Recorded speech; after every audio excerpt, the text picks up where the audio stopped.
10, 11, 12, 13, 14, 15, 16, 17, 18, 19, 20, 21, 22, 23, 25, 26, 27, 28, 29, 30.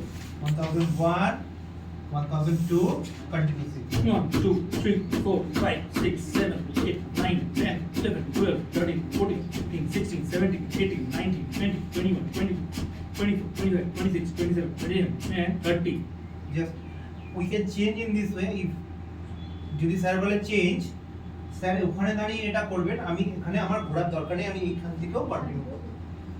তাহলে দুজনে Chris cross করছি না, বুঝতে পারছেন? তো না পেশেন্টকে ক্রস করতে হচ্ছে, না আমরা একে দুজনকে করছি।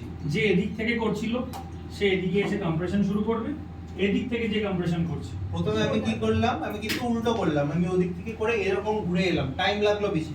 আমার কি করা উচিত ছিল, আমি এইদিকে ক্রস করছিলাম, স্যার ওখানে দাঁড়িয়েছিলেন, স্যার ওদিক থেকে কম্প্রেশন করবে, আমাকে এখানটায় আসতে হবে। যেটা আমি নেক্সটে করলাম, আমি করে দেখালাম। প্রথমে দেখালাম কোনটা আমি নিজে কোনটা ভুল, তারপরে আইডিয়ালি কি করে করতে হয়। তো দুজন মিলে যখন করবেন, প্রথমে আমরা করছিলাম, ডক্টর সৌম্য এদিক থেকে চেস্ট কম্প্রেশন করছিলেন, আমি ব্রিদিং করছিলাম। ঠিক কোনটা? আমি এখানে করব, স্যার ওখানটায় চলে যাবে। এইটা ঠিক। ওই দিক থেকে এদিকে আসবেন, যে মাথার দিকে থাকবে কোনো দুবার ক্রস হবে না, ব্যাস। স্যার এখানে দাঁড়িয়েছিলেন, এই পজিশনে আমরা দুজনে করছি। যখন দরকার স্যার রেস্কিউ ব্রিদিং হলো, এদিকে হলো চেঞ্জ, শুধু হেড টু সাইড, ফুট থেকে এরকম পুরো সার্কেল হচ্ছে না, কিন্তু হেড টু সাইড এইটুকুই মুভমেন্ট হবে। বোঝা গেছে? ঠিক আছে।